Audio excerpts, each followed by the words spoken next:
Good evening, everyone. Great to see you all here tonight. This is so exciting. I'm Dr. Julie Mostov. I'm the Senior Vice Provost for Global Initiatives at Drexel. And we are just thrilled in the Office of International Programs and the Provost Office to see this new program initiated by Global Studies, and with Global Studies or under Global Studies, Africana Studies and Women's Studies. It's just exactly what the university needed to make sure that every student is part of the Global Passport series. And that's what they're calling this program. And it will have a number of different events to help you enter into the world. And that's something that we understand across this university, and I suppose you students understand even better, because you're so connected, that we are all citizens of the world, and we need to take responsibility, we need to understand, we need to address global challenges together with our fellow citizens across borders. And so I'm particularly pleased that this is the opening event, and I get to be here tonight to welcome you all and to encourage you to take advantage of this great series that will be all of this year focusing on civic engagement, and come to as many, all of these events as you can, and follow many of the other events that are happening across the campus under the Office of International Programs. We have cross-country conversations, and we will be having our 10th annual student conference on global challenges on March 2nd, and the theme this year is Crossing Borders. So I look forward to seeing you all the whole year through this series, and that brings together all of us with our passport in hand. And for more about this particular panel that we're going to be listening to tonight, I turn this over to Rogelio Miñana, who is the head of Global Studies. So thank you very much, and thanks to our wonderful panelists. I'm really looking forward to the discussion this evening. Thanks.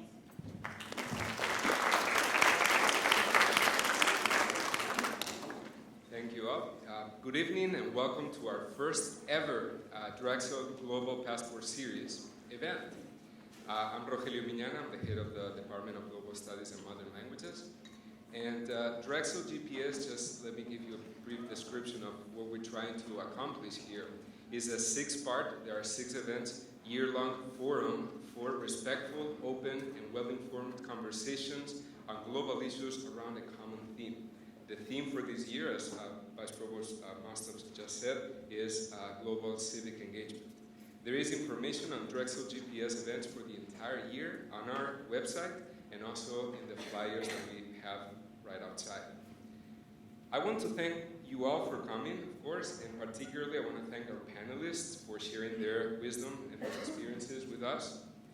I want to also thank all our co-sponsors and allies, including the College of Arts and Sciences, the Office of International Programs, the Global and International Education Program, as well as the Women's and Gender Studies, Africana Studies, and Judaic Studies programs.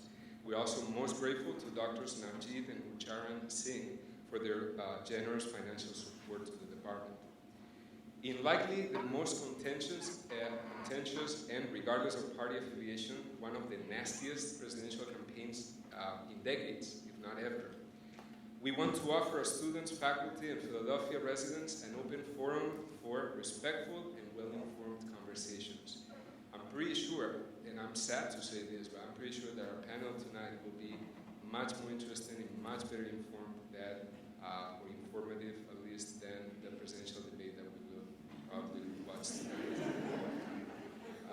Thank you all again for coming and for your support. We want to see you again on November 15th at 7:30 p.m. We have our second GPS event on Israeli-Palestinian civic engagement joint efforts. Israelis and Palestinians working together with a musical performance in Arabic and Hebrew by David's Harp. I hope to see you on November 15th. my colleague Mary Evelyn, and also my colleague Alden Young. Mary is the Program Director of Women's and Gender Studies. Alden Young is the Program Director of Africana Studies. They have organized this event and will now introduce the panel tonight. Thank you all so much for coming.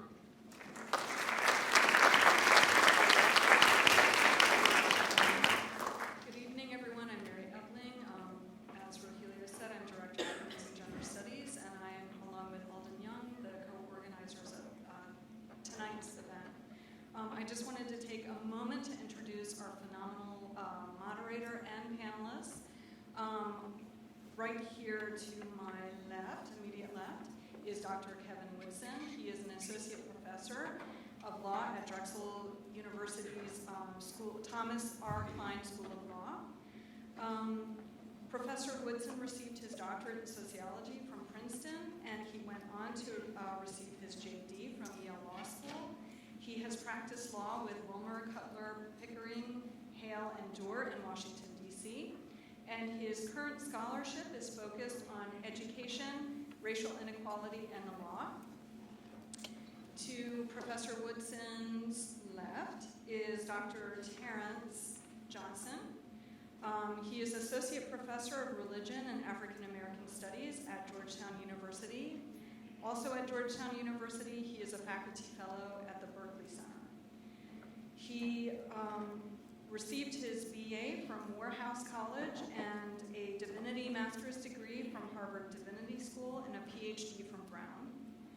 He is the author of the 2012 book, Tragic Soul Life, W.E.B. Du Bois and the Moral Crisis Facing American Democracy, and is currently working on a book manuscript that focuses on the role of ethics in Black radical politics. To Dr. Johnson's left is Dr. Camacho de Schmidt. She is a professor emeritus of Latin American Literature and Latin American Studies at Swarthmore College. She has also, for decades, had served as the director of American Friends Service Committee's Mexico-U.S. border program from 1979 to 1986. Dr. Camacho traveled to California, Texas, Florida, and parts of Mexico, educating Mexicans about American immigration policy and how to apply for benefits. Since then, she has also written extensively about U.S. immigration policy and has been a volunteer translator for immigrant farm workers addressing such issues as on-the-job injuries, unemployment compensation, and union negotiations. And she continues her advocacy work today by participating as a board member of Juntos, a community-led Latinx immigrant organization in South Philadelphia.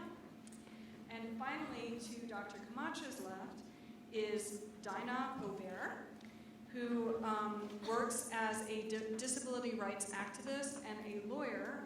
She is affiliated with Disability Rights Pennsylvania. And she is a activist that believes that disability is not a problem to be cured, but part of our identity and diversity.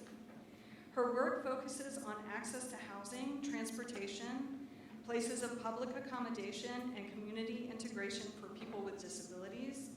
She is based in Philadelphia, and she is a graduate of the University of Pittsburgh, and she holds a JD from Temple University's Beasley School of Law. And she is here representing her personal activism tonight. Thank you.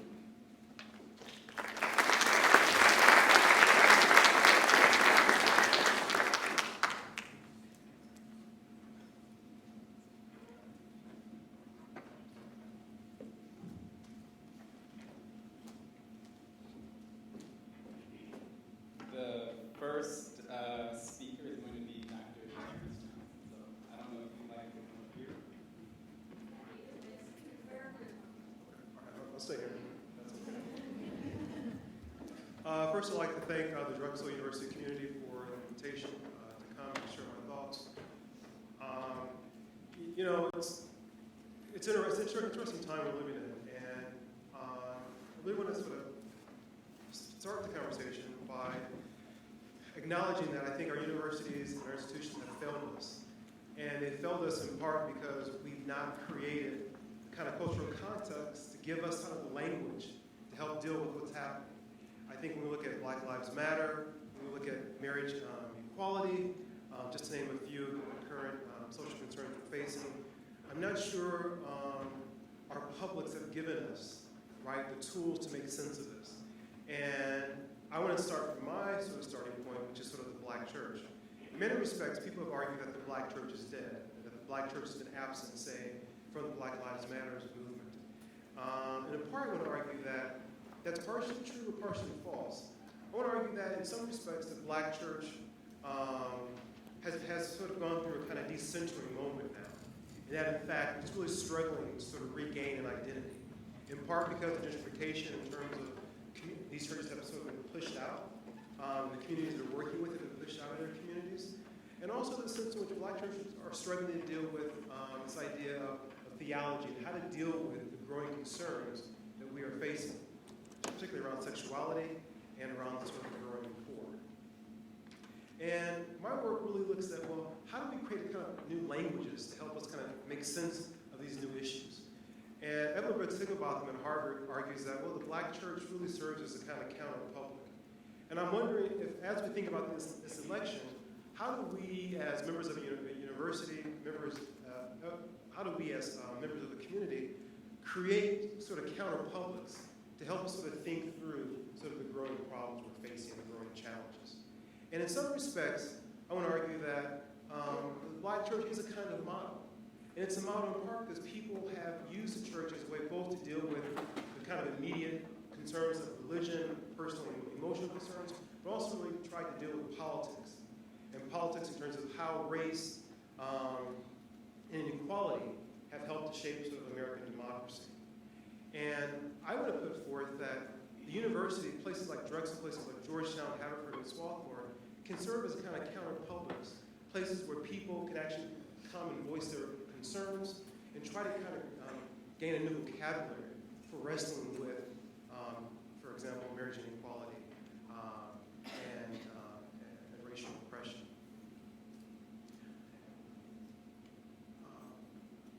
And so what does that actually look like? Well, I think it looks like in part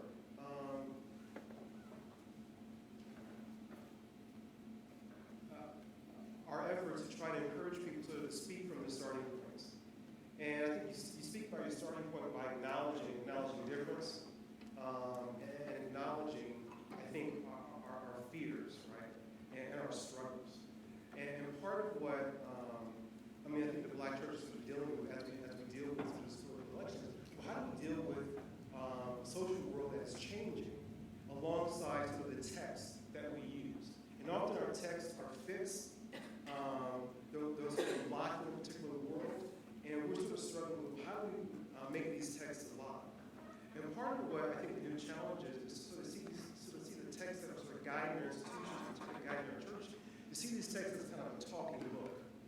And if we see these texts as kind of a talking book, we can engage the text, right, and try to figure out how can we gain a kind of language from these texts that will allow us both to recognize our starting point, but to also give us the language to actually interrogate that starting point. Because too often, I think, we are taught to, debate from a starting point of, well, we have to protect who we are, protect what is familiar, and to protect our position. But I want to push forth and say, well, these kind of publics, like the Black church, like the university, can actually have a space, create a space where we start with our starting point, but then we actually then try to use the language of the text that we find within these kind of publics to challenge what we think we know and what we think we believe. And I think what we see in this political sort of climate now is that we have people who are hitting the wall. And everyone's sort of coming with a baggage with sort of their complaints, with what is familiar, and they want to hold on to them. In my sense that we don't have a space in which people can actually say, okay, here's my starting point. How then do I actually move forward or challenge what I know? And I think we, as a democracy, have to try to figure out how do we create these spaces in which people can actually push their limits. And in fact, push beyond what is familiar to them. And in many respects, if you look at the growing number of African American clergy, who are in support of gay marriage, who are in support of progressive politics, we see people beginning to push sort of rigid doctrine and try to open up sort of spaces for people to actually think through many of the beliefs that they held so firmly. But now they're being asked to actually get rid of those beliefs or rethink what they consider to be normal, what is considered to be natural. And so I don't see sort of, I guess, the distinction between sort of the marriage equality debate and what we're actually seeing in the presidential sort of campaign. In many respects, we see sort of a clash of ideas. And my work is trying to figure out, well, how then do these sort of counter republics, right, create not only the space, but kind of the languages, so that these clash of ideas can not simply exist at odds, but actually exist and try to sort of work through these differences. So, thank you.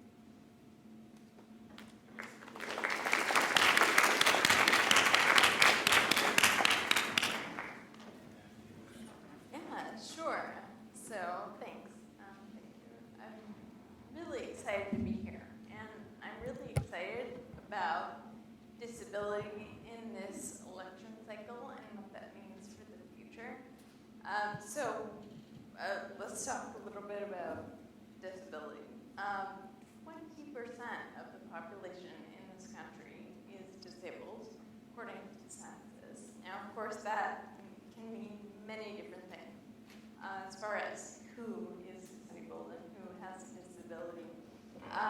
That's perhaps a topic for another day.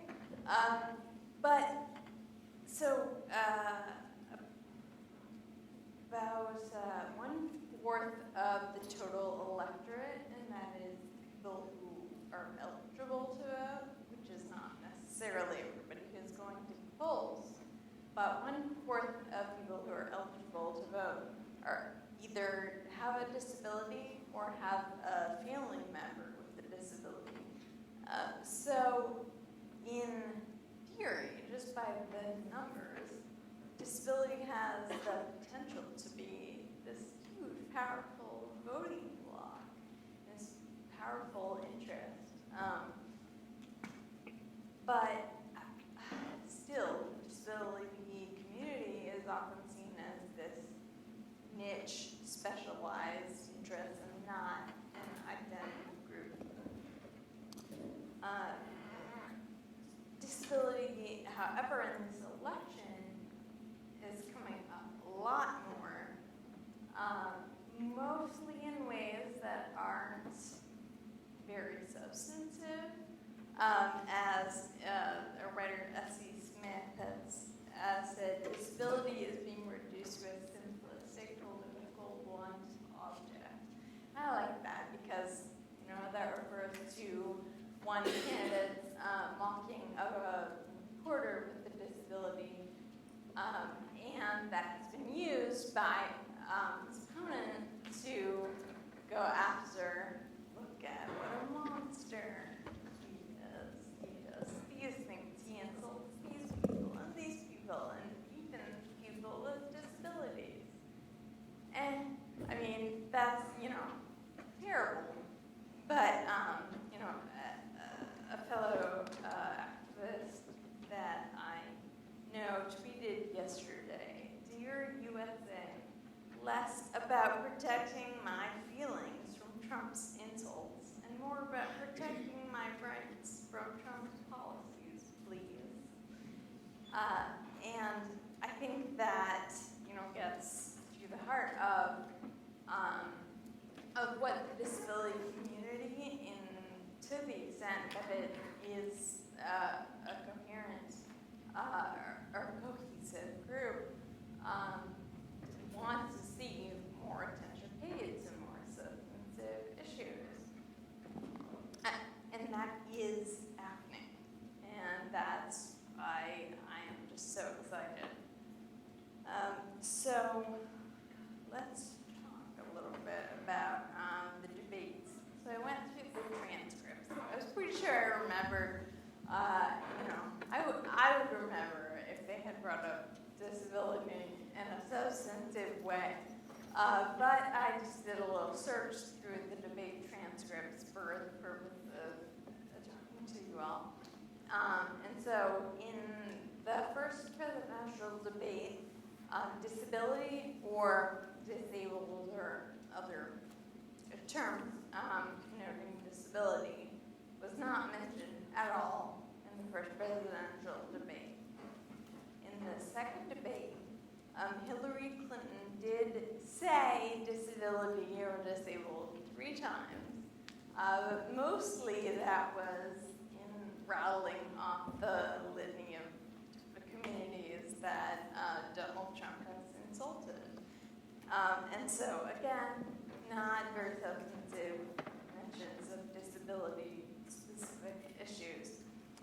In the vice presidential debate, Pence did say the word disabled, but that was in describing his pro-life position, and that a society can be judged by how it deals with its most vulnerable, the aged, the infirm, the disabled, and the unborn. That's not the context that is important for our community to come up in. So there hasn't been a lot of mention of disability sort of very, very publicly so far in this election. At the convention speeches and what was talked about there. So at the Republican convention, there was one speaker who with a visible disability or who identified as having a disability, and he mostly talked about his recovery from spinal cord injury. And it was this analogy of like, I defied the odds in my recovery, just like Donald Trump defied the odds somehow. And so that, not very substantive, not talking about disability as a systemic issue and the issues that matter to us. So in the Democratic convention, disability was really a main part of the conversation. There were a number of visibly disabled speakers speaking about issues that are very relevant to the disability community. Access to various aspects of life, healthcare, very meaningful issues.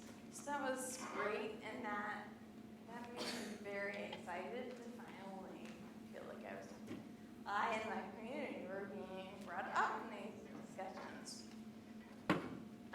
One more little Googling or searching exercise that I did to prepare was looking at the party platforms and seeing how many times they said disabled or disability.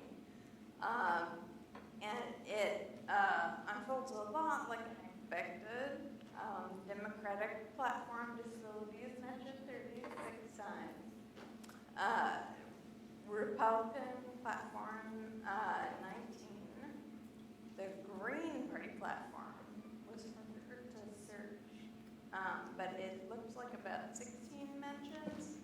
And the Libertarian platform mentioned disability 0 times. So there are obviously many issues that aren't important to the disability community that a lot of people aren't really familiar with what those might be. And I could talk for quite a long time about that, but one issue in particular that I want to bring up because it's pretty unique to the disability community, although there are certainly ties and parallels elsewhere. But it's this idea of community integration. And so because of the way that services are delivered in the standards and qualifications to get those services, and these are services that people with disabilities might need every day, things like help with activities of daily living, like getting breast, getting out of bed, bathing, things like that. Those services are really basic and really important if you need them. It's unfortunately the system that you provide those as far as through government benefits in this country that is set up to have a bias towards getting those services in segregated institutions like nursing facilities. For instance, very generally, Medicaid is required to, in all 50 states, to pay for the care of someone with a disability in a nursing home. It is not required to provide the same care in somebody's home, even though in the vast majority of cases, people don't need to be in a nursing facility. There's no reason why they need services there that they can't get in their home. And when those services are delivered in the home, they're a lot cheaper, not to mention that, again, when surveyed, the vast majority of people with disabilities and elderly people say that they want to live in their homes as they age. They don't want to have to go into a facility to receive these services. And so that's a very central issue to a lot of what's at stake for the disability community. And it's obviously tied to,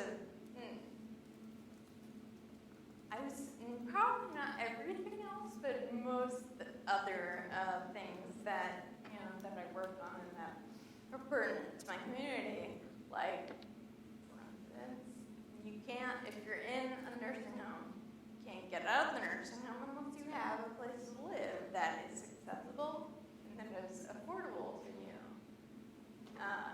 Having accessible transportation, hugely facilitates community life.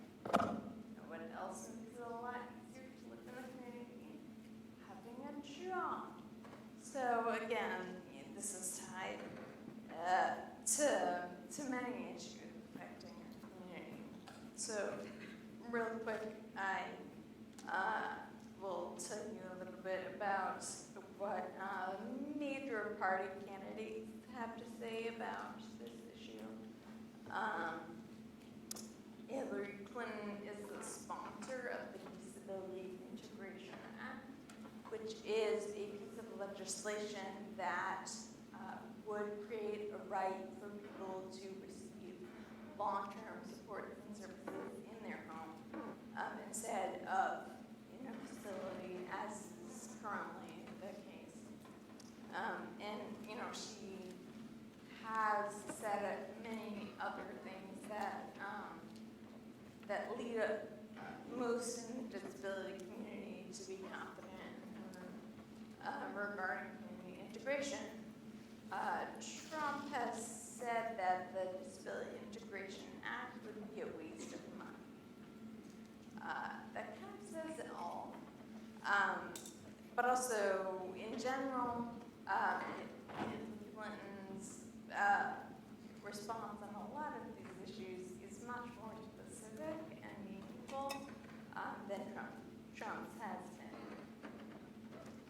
So I will stop for now.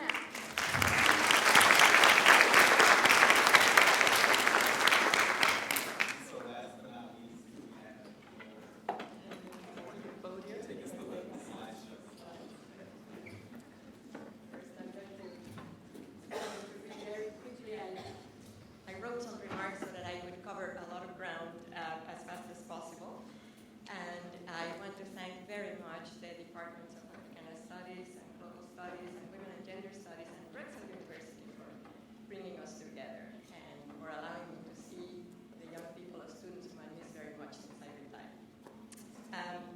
Since Bob Dylan won the Nobel Prize in Literature, I want to start with a quotation from his song, All Along the Watchtower. And he says, "Let us not talk falsely now. The hour is getting late. Let us not talk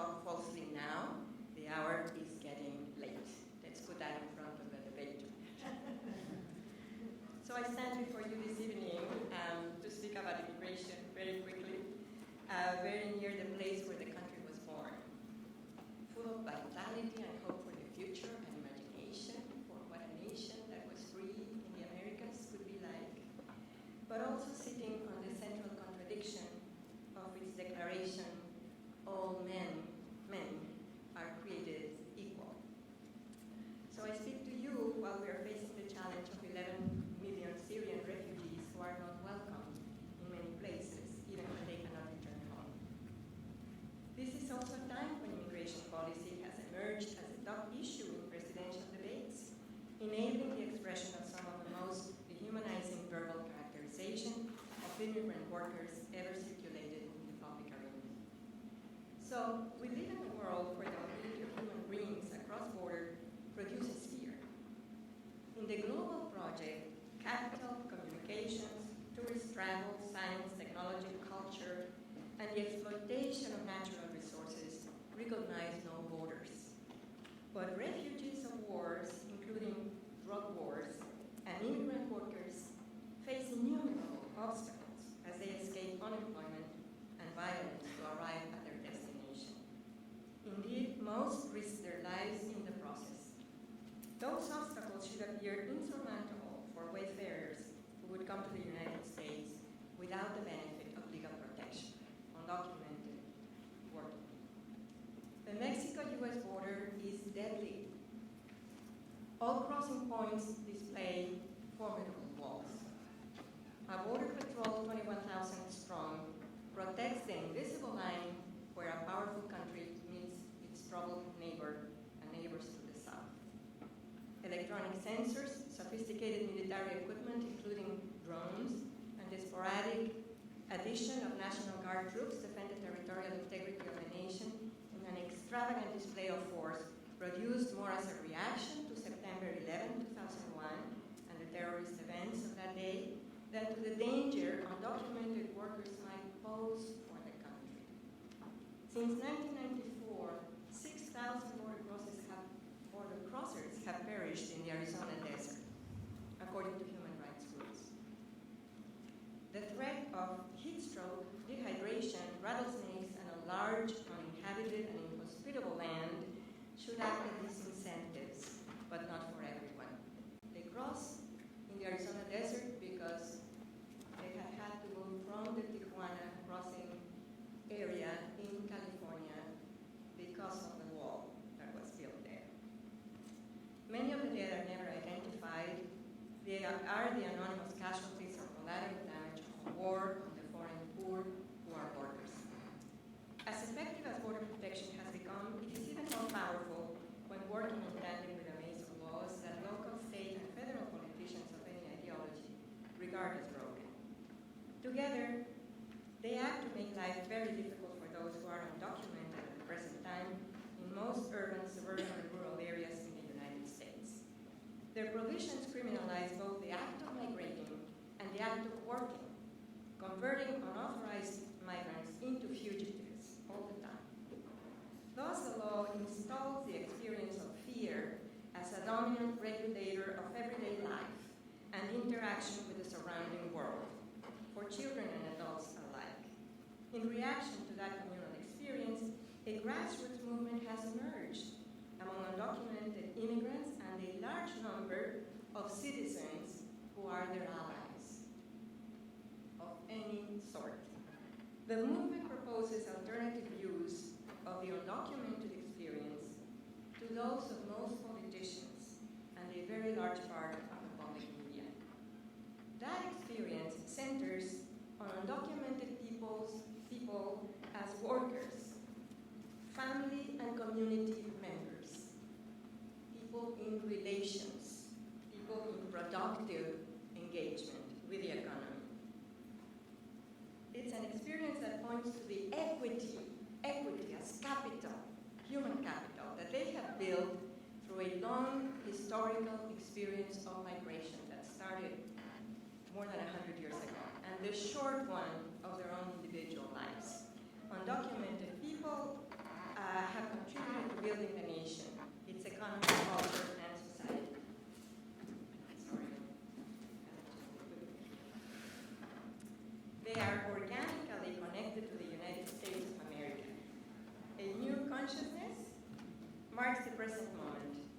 no longer simply as a reaction to the dehumanization of anti-immigrant discourses, but as a measure of a certain degree of political maturity of a marginalized and vulnerable, yet integral part of the nation, which is what we have been talking here in this panel about, marginalized, vulnerable, yet integral parts of our country.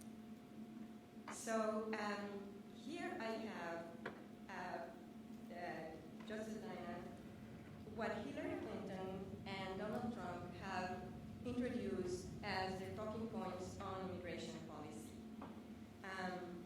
But I would like to go to show you some slides because I want to show you how young this population is, how large it is, and how difficult it is going to be to remove it, the way Mr. Trump would do, and the way Hillary Clinton is still thinking about how to deal with, not completely sure of what is the right response. So, first of all, look at the numbers.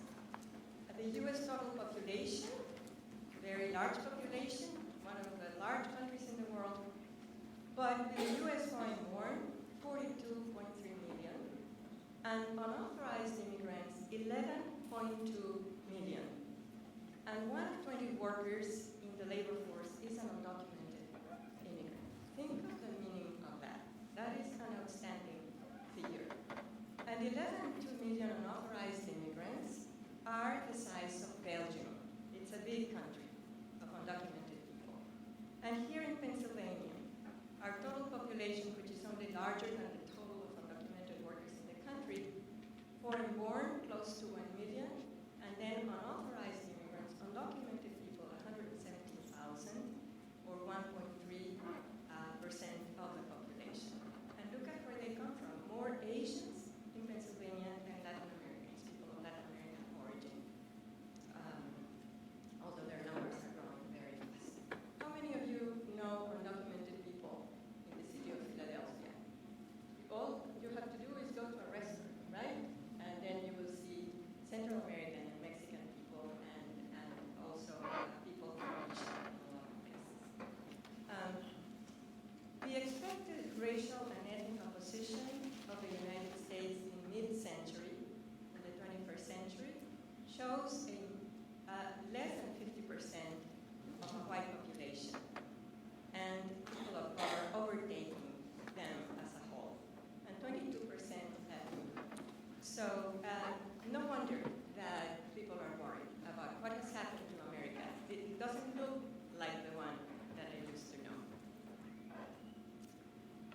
Sophie Cruz here is a little girl who is being escorted by this very nice gentleman to see Pope Francis.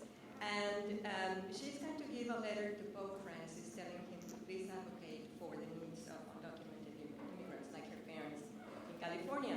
And I wanted to see that she is wearing a very lovely garment.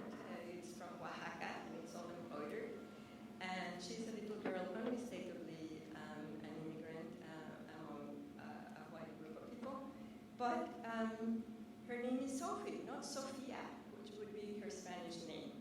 And so in this dialogue between the country of origin and the country that is receiving her, there is already some give and take, which is a very, of course, a very inevitable and good process. And so this has given rise to two grassroots movements, one to close the borders, one to return immigrants, and it really is grassroots. I mean, a lot of people in the general population are organized to keep people out.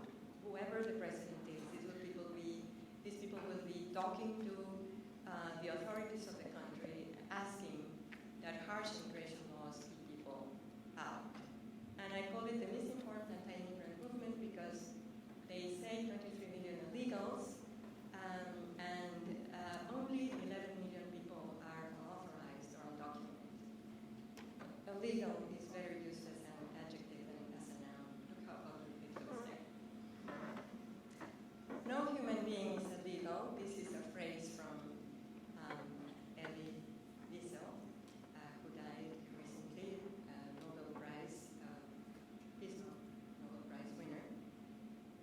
So there is also a grassroots immigrant rights defense. And it's also multiracial, multi-class, multi-gender. It's a very widespread movement, and of course many undocumented people are part of it. In June 23rd, the Supreme Court made a decision that was tied for against, for in favor of keeping alive the executive actions of President Obama, and therefore granting relief of deportation to Dreamers students, and also to the parents of U.S. citizens and legal residents who were still undocumented. So the protests were widespread, sophisticated, very vocal, and people really suffered because their hopes were all the way up there.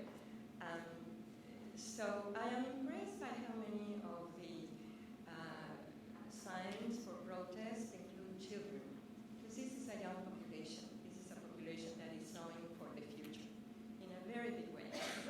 We know, for example, that undocumented people are injecting $12 billion into the Social Security Fund. Mrs. Clinton has said that they would not be recovering that money. They know they cannot get it as undocumented people. So the fact that they are children, and that the children are, you know how this little fellow is so worried, don't destroy our future, keep my family together. They are participating in demonstrations. A day without Trump.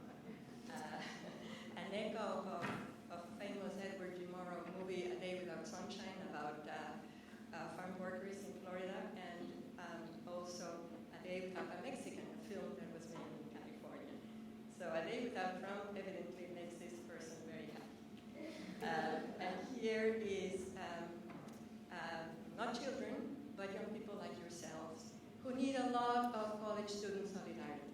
Believe me, if you want to be active, here is one place where you can be. I am sure that dreamers are part of Drexel, but they are everywhere else. My dreams are not illegal, she says. A young man at Berkeley resisting at a demonstration, a peaceful demonstration.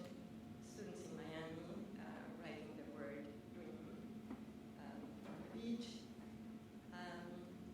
And this picture from 2006, when Congressman Sensenbrenner had introduced a very harsh bill in the House.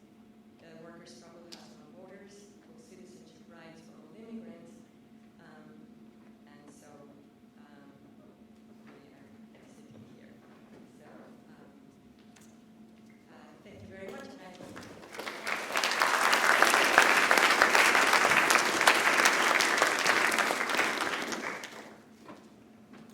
So can we give a round of applause to all the panelists?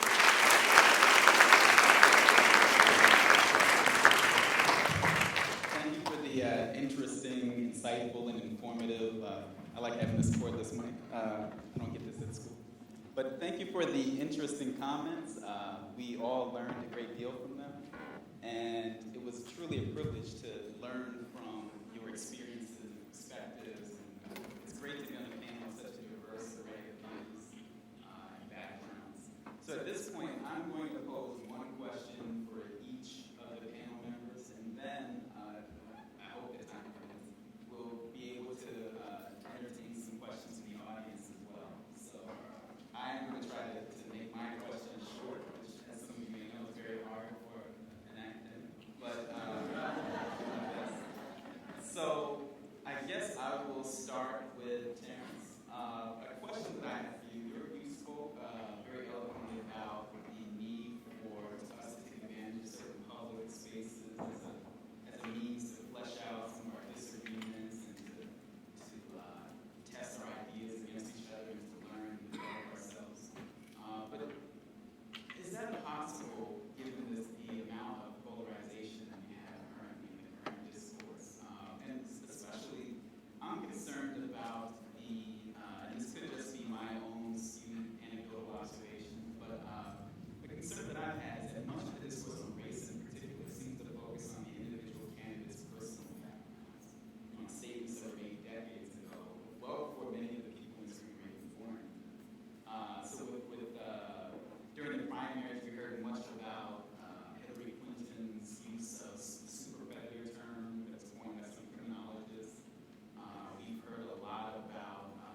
question, very difficult question. I mean, I think it's interesting. I think on the one hand, I would argue that I'm not sure we've ever really resolved the racial issue. I think now we have popular media, social media help us sort of bring to light people's frustration. But in many respects, people have argued that what we see now in terms of the election is really kind of a return to Reconstruction. And so when we see people's sort of fears, particularly sort of white working class fears, sort of manifest in the public sphere. And so that's part of the response here. But also, I want to say that I think individual responses are important, but not necessarily the main sort of component of how we should sort of pursue our political lives and pursue how we make sense of all of the political sort of chaos. I think we look at the structures and the systems, and I think part of the critique of late, particularly by Black leftists and particularly Black Lives Matters movement people, is that both parties, right, the Republican and Democratic Party, really sort of ignored issues that affect African Americans in particular, but also those who are poor in urban areas. So the question becomes, do you continue then to put your energy into systems that time and time again actually say your policy and your silence that you do not matter? And I think even when we look at it in terms of outside of sort of the political realm, we look at what's happening with housing, what happened with the housing crisis in terms of the federal relief. I mean, that happened obviously in the late 2000s, it happened in the 50s in Chicago. We have case after case where these things happen. So I think now we're ready to ask, figure out, well, what do we do next? And so I want to hold on to some lofty ideas that people that even through, whether it's like through embodied kind of like protest, whether it's like civil disobedience in spaces, but also in taking that to, say, the boardroom kind of conversation, but also taking it to writing legislation. I think all kinds of protests really help. I mean, one, it forces us to kind of deal with the problem, and as we sort of deal with the problem in an embodied way, I think then we have to figure out how then do we make sense of this, given all these differences, all of our differences, how to make sense of it in ways that will kind of have an effect in terms of legislation. So I think that's what the next step is what do we do with legislation, and how then does that legislation sort of reflect then our competing interests, but also where we actually come to an agreement. Thanks. That's a good answer to what I know was a very difficult question. It's one where if we all figured it out, our discourse would be where it's today. So thanks for taking it back there. And then I had a question for you too. Yeah. So you mentioned at the beginning of your talk that 20% of Americans are classified as having some manner of disability, but you expressed some, it seemed like a hint of skepticism about that statistic. But I was going to ask you why that 20% hasn't become more of a political force, and specifically, and I may not be as knowledgeable on some of the political history involved, but my understanding is that traditionally this has been a very bipartisan issue. So going back to the landmark Americans with Disabilities Act of 1990, we saw Republicans who were actively and aggressively involved in advancing that legislation. But it seems today, as you mentioned, if we look at the Democratic Party, the Democratic Party's platform and compare it to the GOP platform, we see some very substantial differences with respect to the attention to disability rights, the attention to the interests of Americans with disabilities. And so, for example, with the Democratic Party platform, we see specific points that are being addressed, policy points with respect to getting rid of sub-minimum wage, getting more funding for the IDEA, getting more tax benefits for families that give care to people with disabilities. So we don't see that on the Republican side, or at least I did a little bit of time that I tried to look for. So I wanted to ask you, what's going on here in your opinion, and is there anything that we can do to maybe change this dynamic to make sure that that 20% really does happen? Thanks. That's a great question. So, my skepticism is about the 20%. They're absolutely, I believe that there are 20% of Americans who experience issues of disability that do affect affect them in their day-to-day lives, and they are affected by these policy issues. But disability has a very long history in this country, especially of essentially people not wanting to identify with it. And that's complicated, and it's starting to change, which is great. But one significant reason why all these people with all these different disabilities who show up in the census as having a disability may not be out there, championing these causes of access to healthcare and transportation, housing, and whatnot. One of the reasons is that disability has traditionally been seen as a sort of medical problem and an individual problem.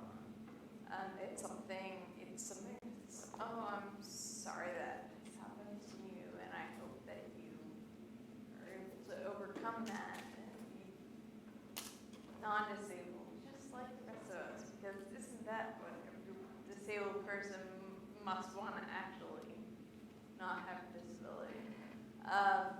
That environment makes it really hard to feel a sense of identity in disability and to find disability community and all the other things that are necessary for people with disabilities to come together and be a powerful force in so many different ways. And it is starting to change. And I think, in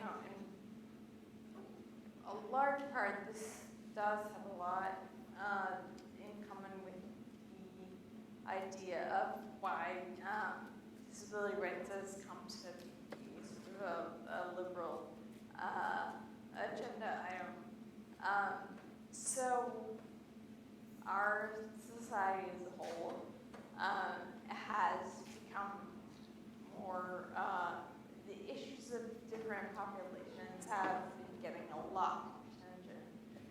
As you've heard, that's what we're all talking about. And that's great and has led to some really exciting and important changes and a lot of really important conversation. And that, largely disability has not been included in those contexts, but it's starting to be. And not to continue to tout the disability-specific initiatives of the Clinton campaign, because they absolutely want to lay out for you what I, as a disability activist, see is, the potential future of my community with each candidate. I think that's a really important thing to think about. But the way that Hillary Clinton has talked about people with disabilities, and as I have talked about, touched on, substantive issues that affect us, as well as just bringing us up. One thing that I find, like, every time it happens, I go, yeah, is that in a lot of most spaces for a very long time, it's a list of, items, facets of diversity, or, diversity statuses. It's growing. It certainly is growing. But disability still is not often added on to that list. And now, in these political arenas, it's starting to be. And has largely come from Hillary Clinton But it's out there for anyone else to pick it up. And I wish they would, because I want to be part of those conversations. I certainly feel like, my disability identity, is as important to me as any other part of my identity, but it is just often left out of conversations completely. I think one large contributing factor to this sort of partisanizing of disability issues has been this, recognition of the importance of more social justice type issues, and that the Democratic Party has largely been, championing a lot of those issues, and other parties have not.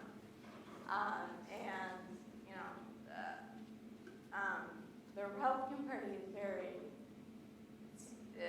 the idea of political correctness being this sort of root of all evil. It plays off on this social justice thing, and so the more that Democrats, pay attention to these social justice issues, which are really just, issues that affect different communities, different identities, that gets seen as it's just being overly PC. And that has really led to a lot of the, sort of abandonment of disability causes by the Republicans, I think. I had another thought, but I lost it. You gave us a little bit to work with. I have one more question for Aurora. I know that on paper, the Democratic and GOP and Republican platforms are very, very different with respect to immigration issues. The candidates have made statements expressing positions that couldn't be further apart in many respects. So Hillary Clinton has made similar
Hi there, my name is Lauren. I'm a senior global studies student here at Drexel. My question is specifically for Terrence Johnson, but anyone can feel to fill in. So you talked a lot about what you call counter-publics, which at least from a social movement scholarship format, I saw as free spaces. And you seem to imply that you thought that there's almost a dying of universities being as places of free spaces, which have been so important throughout our history, whether it's the civil rights movement, whether it's the anti-apartheid movement, whether it was the 1989 democracy movement for Tiananmen Square in China. So do you actually think we're seeing a true death of universities being those free spaces, as the University of Chicago president put out in a letter this year? And if so, what can we do as students, as faculty members, to really bring that back here to our universities, to create these free spaces for people to come together and really have a place for our collective grievances? No, I mean, that's a really great question. And, you know, my sense is that, and it's mostly anecdotal, but also what I've read, is that, you know, students do feel a sense of sort of frustration that classroom spaces appear to have been so-called co-opted by a range of students. But I often push back and say, well, I think if we look at our admissions process over the last, say, 20 years, I think the types of students we're selecting and the kind of model we're using, I think it's sort of forcing us to choose basically a very kind of standard, sort of typical student. A student who's generally gone through a very sort of select, you know, public high school, kids who played multiple sports, who had access to multiple other activities, and often kids who are high-performing kids, say from, you know, public high schools, suburban areas, are often seen as sort of like, you know, subpar. And even when they come to these spaces, because they haven't been sort of indoctrinated through the model that, say, 80% of the students have gone through, it creates all kinds of tension. And so it's interesting. On the one hand, I have, you know, students of color come to me and say, wow, I feel so intimidated in the classroom because I've not been sort of, you know, sort of groomed to assume this is my space. Then I have white students come to me and say, well, I feel like I can't say anything about race because I'm a white person. And so I think in many respects, our efforts to appear to be liberal has in many respects, I think, sort of tainted the whole system, because everyone feels as if, you know, the other person is out to get them.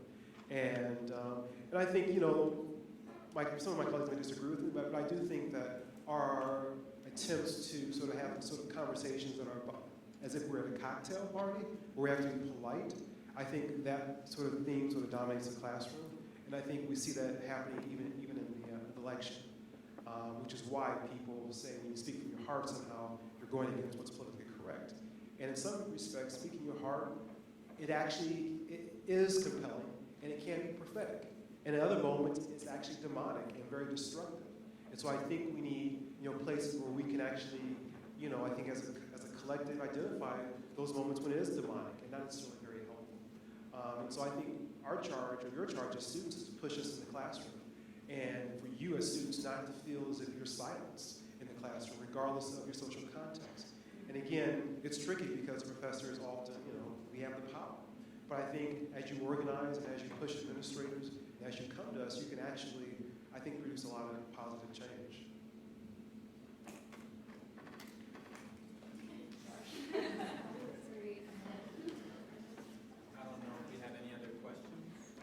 Well, I have the mic, so I think I'm going to ask one if no one else will.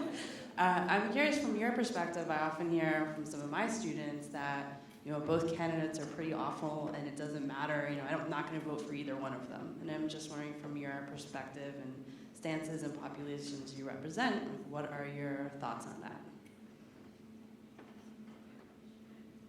If I could answer as a Mexican citizen, I would say no. It simply is not the case. I think that in the last debate, as Mrs. Clinton was speaking about, very specifically about what the Supreme Court choice would mean, she went case by case, pointing out the tremendous importance of those cases for the people of the United States. In the case of Mr. Trump, I don't think he knew what she was talking about. I truly don't think he was informed. What is very impressive to me is the lack of information and the lack of respect that the debate has shown.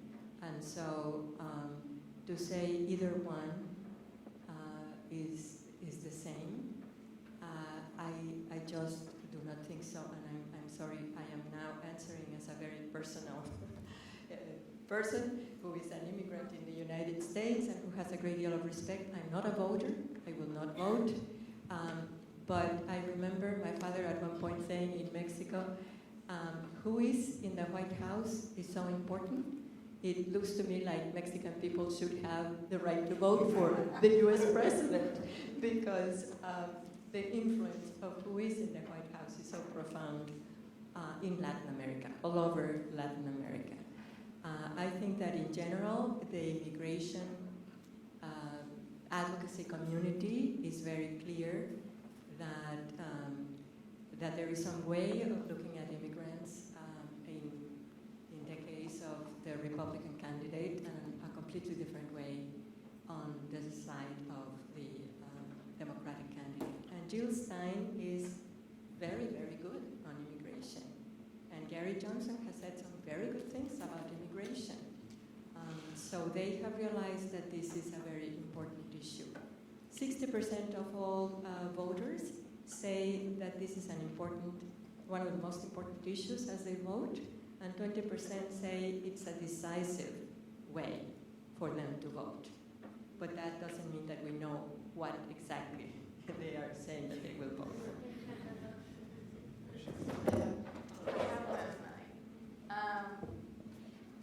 I absolutely, it's certainly the lasting impact is clear as far as Supreme Court justices and the type of legislation that gets put into law. The impact of that on disability community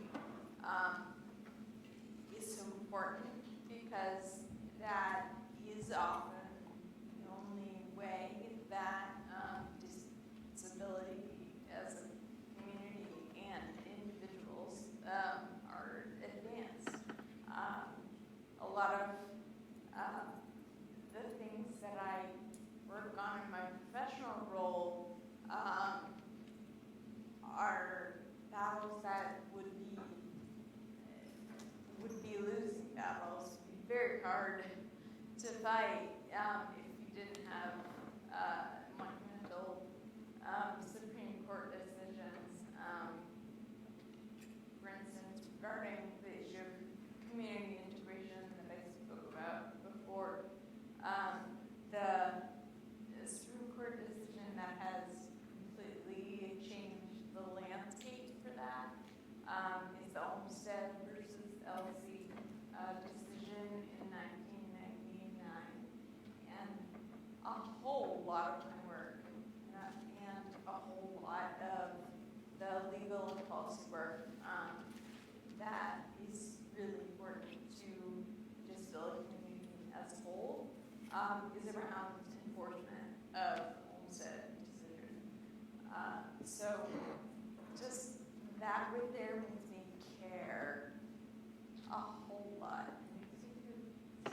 Tell someone who is feeling like any candidate is losing battle to consider the lasting impact that those candidates are going to have. No, I totally agree, and I think it's really interesting. A number of African American academics have, basically been encouraging people not to vote or challenging whether or not voting for, sort of the standard two-party system is actually worthwhile. And my friend Alden reminded me of the Shelby County versus Holder case, which basically, Civil Rights Voting Act, 1965, is in peril. And Clarence Thomas wrote his decision that,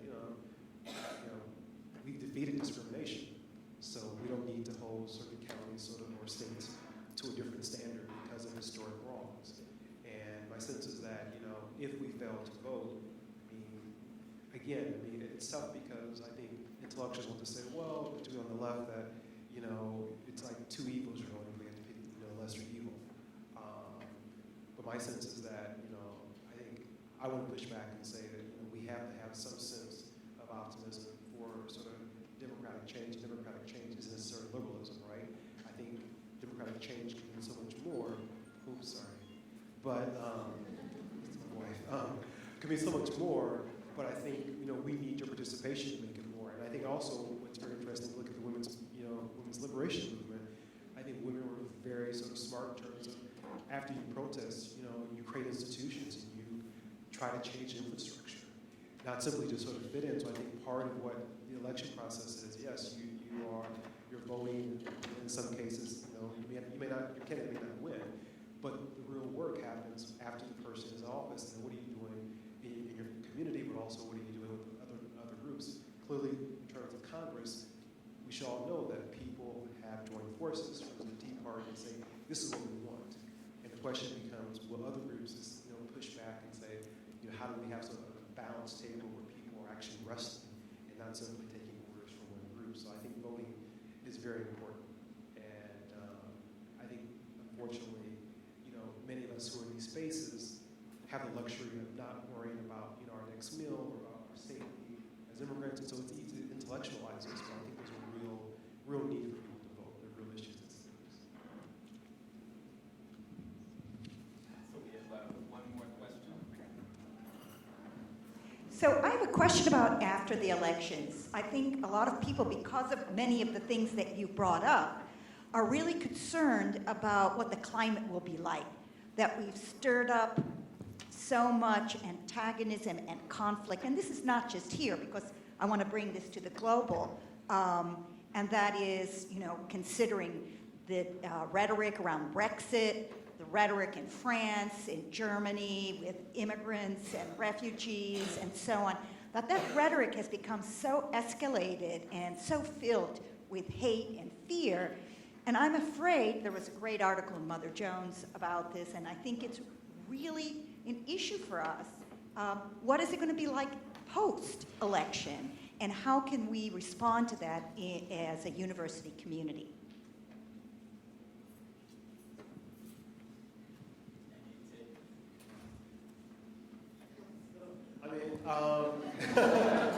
No, I think as a university, I think part of our responsibility, I think one is to create spaces where people can actually have a dialogue.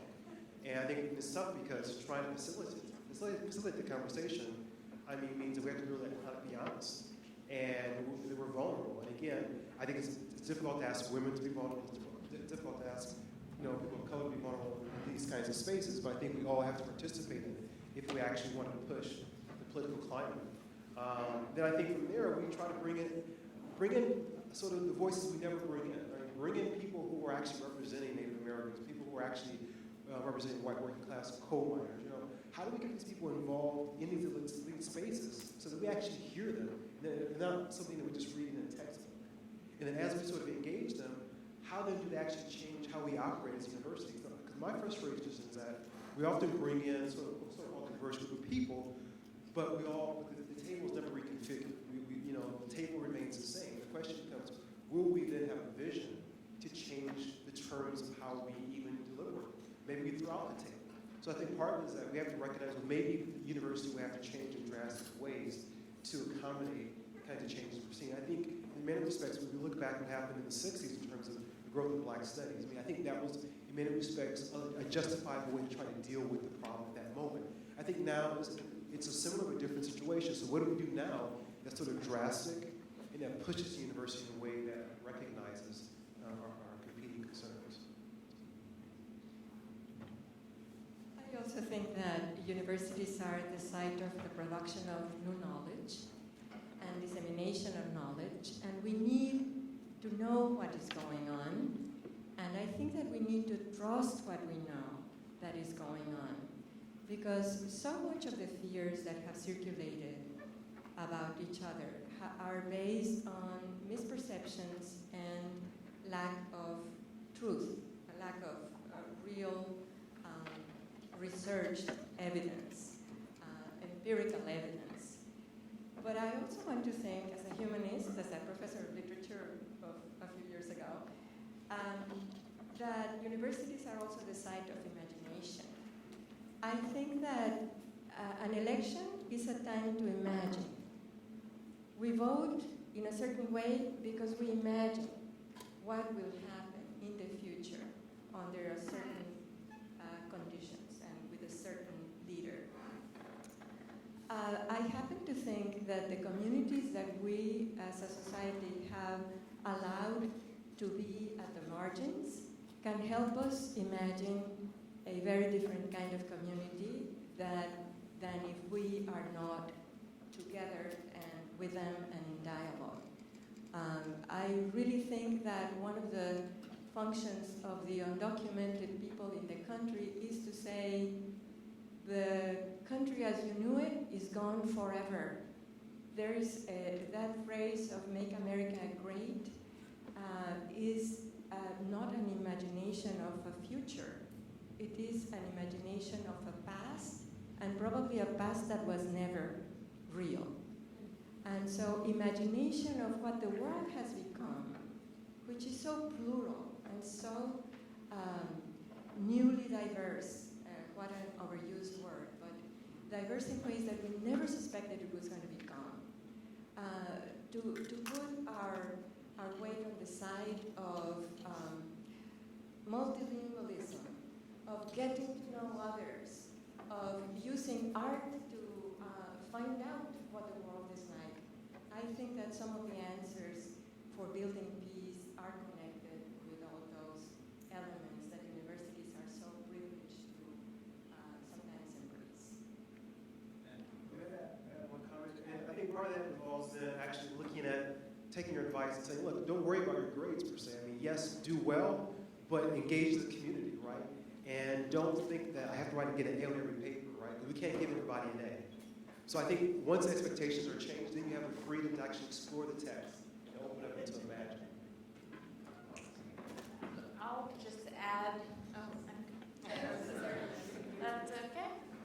I'll just add that one of the sort of slogans that's been used in the disability community for a long time and is pertinent to a whole lot of people and issues is nothing about us without us, because the disability community and many other marginalized populations have a history. There's this history of being talked about by people who aren't us, and that the people who are in power aren't us, and don't look like us, and don't have our experiences and our own lives. And so, for a long time, and still, nothing about us without us is a really important concept. But I've heard lately taking it one step further, and some fellow activists are starting to say, nothing without us. Why should it matter if it's about us? Specifically, and I think that, it's pertinent to, especially what you said about bringing voices to the table that we don't typically hear. The idea that it's important to include everybody, or at least as much of everybody as we can, because every community is going to have a vital insight into something, even if it's not just like their community's little niche interest, because that in itself is kind of fantasy to imagine that our identities just exist independently of each other. So nothing with us.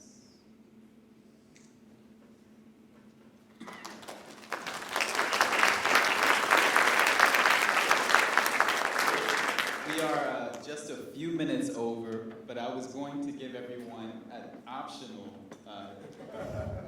and it is optional, I emphasize that, opportunity to give a brief final thought. Slogans, buzzwords, anything short, concise. And it's purely optional.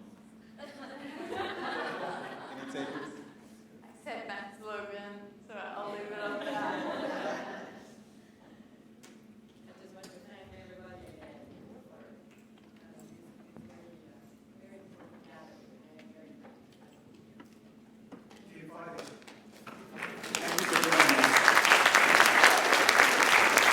Hi, I just wanted to thank everyone again for coming out to the first of our Global Passporting series, and I wanted to thank the moderator, Dr. Kevin Woodson, the panelists, Dr. Terrence Johnson, Dr. Aurora de Camacho de Schmidt, and Miss Nina Ober. Thank you guys again. And I want to thank Jackie Rios, without who we wouldn't be able to do these things, Dr. Mignana, the Vice Provost as well. Thank you all.